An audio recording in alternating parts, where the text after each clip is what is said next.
Okay, nasa Jiro tayo ngayon. At medyo na-late ako ng pag-record. Order kami ng ilang ramen at ito, pinaprepare ang kanilang volcano roll. At ito, matatagpuan nyo sila sa likod ng SM. SM Clark Jiro Sushi Bar. Ayan, medyo ayun lang. Ito yung kanilang sushi bar dito. Ayan, lagi ko kami kumakain dito, hindi ako nakakapag-vlog. Kasi pag punta ko dito,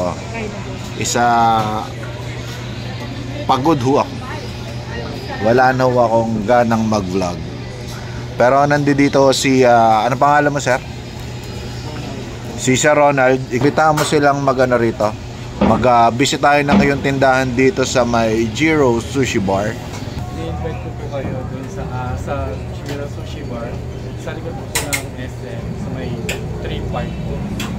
Nasa ano ba kayo? Nasa Food Panda ba kayo, sir? Yes po, Food Panda po. 24 hours kayo dito bukas? Hindi po sir, hanggang 10 lang po. 10 PM. Hanggang 10 PM sila bukas.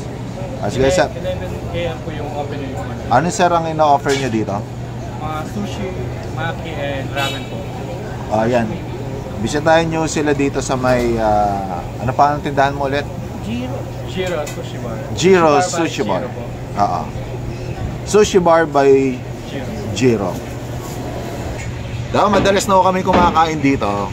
Lagi ho namin in-order dito yung kanilang volcano roll and yung kanilang ramen. Ayan, pinaprepare na ni, ano pangalan mo, sir? Marvin po. Ni Sir Marvin ang ating volcano roll.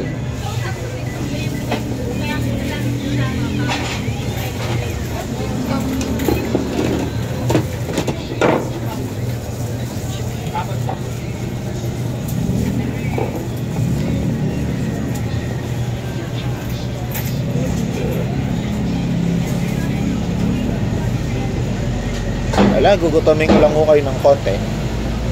Ayan, yan ho yung kanilang preparation dito sa Jiro Sushi Bar or Sushi Bar by Jiro. Marami ang tindahan yung Jiro. Meron ho dito sa may Friendship. Meron sa Balibago, meron na rin. Dadagdagan na ba yung mga restaurant niya?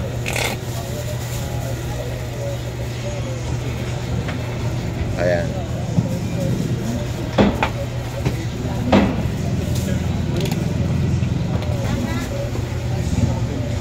Di ba, kakagutom?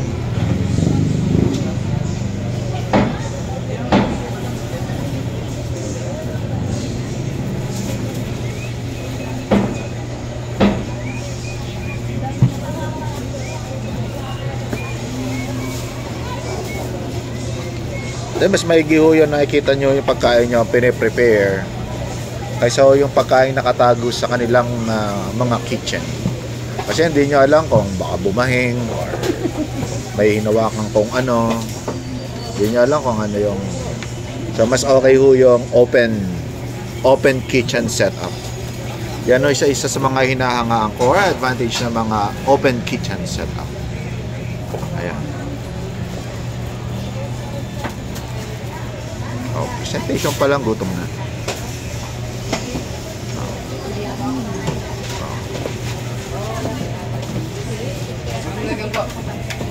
Pwede na po ang volcano? Ayan na yung volcano. Kuya, Ayan na yung volcano. Pero isang volcano. Paikutin mo muna. May ano muna. Di ba? Ayan o ang kanilang volcano dito sa may Sushi Bar by Jiro. Ito naman ho ang kanilang beef ramen. Ayan. Ito yung kanilang miso. So, paros pare-pareha sa mano ng presentation. Magkakaiba lang mo yan sa timpla. Ano? Ayan, ano? Okay na ba yung sa inyo dyan? Ayan. Siyempre, lagi na kami kumakain dito. Pabalik-balik ko kami sa mga restaurant na okay po sa amin ng lasa ng kanilang pagkain. Pero dahil hindi nyo ako nakita nung una, papakita ko na sa para mainggit ho kayo.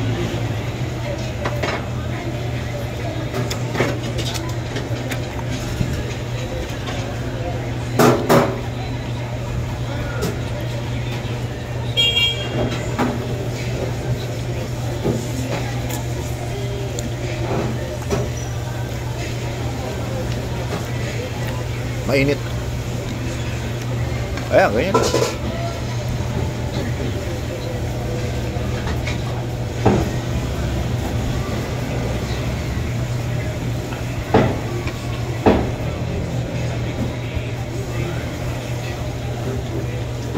Okay naman, ano? Di ba? Parang hindi naman nagbago yung kanilang quality rito. Consistent yung kanilang pagkain. Lagay mo dito yung isang ano.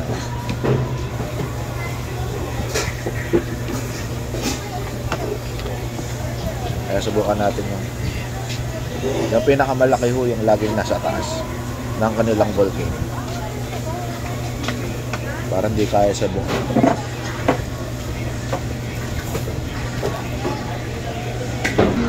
Ay, hindi na kapagsalita mo, yan nila. Okay, dahil review ho ito, hindi ko aalisin sa aking format ang mag-feedback sa pagkain nila. Though consistent ho yung kanilang pagkain dito. Yung volcano, hindi ko alam talagang ano yan. Matamis para sa akin.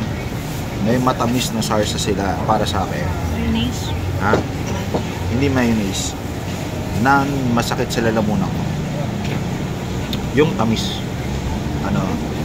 The rest okay naman. Doon sa kanilang volcano. Mama. Siguro yung ginagamit nilang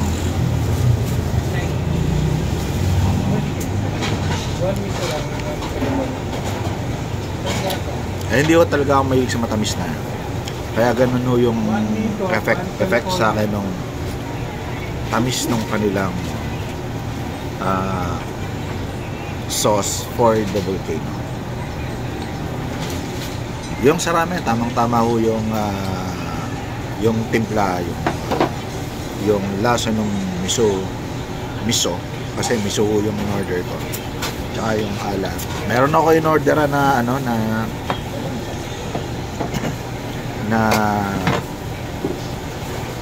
restaurant, Japanese restaurant. Wag na wag ho kayong bibili ron. Ang pangalan niya is Tutut Japanese Restaurant. Sa mga Japanese restaurant, makikita nyo yung review ko doon.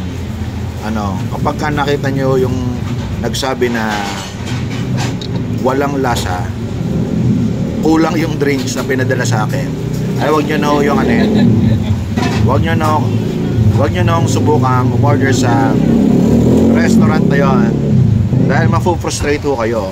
Mas malasa pa ho yung tubig na wasa kaysa dun sa sabaw ng ramen nila. So dito tamang-tama ho yung timpla ng kanilang ramen. Yung noodles could be improved. Pero sa lasa wala ho akong reklamo dun sa kanilang ramen. Kung i-scorean ko ho ito, yung overall, bibigyan ko ito ng 8. Kasi pabalik-balik na ho kami dito. Hindi pa ho ako na-frustrate sa experience dito. Kapag gutom na gutom mo kayo, talagang masarap po yung pagkain dito. Saka ho, malapit ho sa mga meron ho dong kapsahan, kebab. And then you have merong kayong mga alternatives. Sa dami ng alternatives nila, dito kami pumupunta. Ibig sabihin meron something sa tindahan na to na binabalik-balikan namin. I-share nyo para magkaroon ako ng viewers.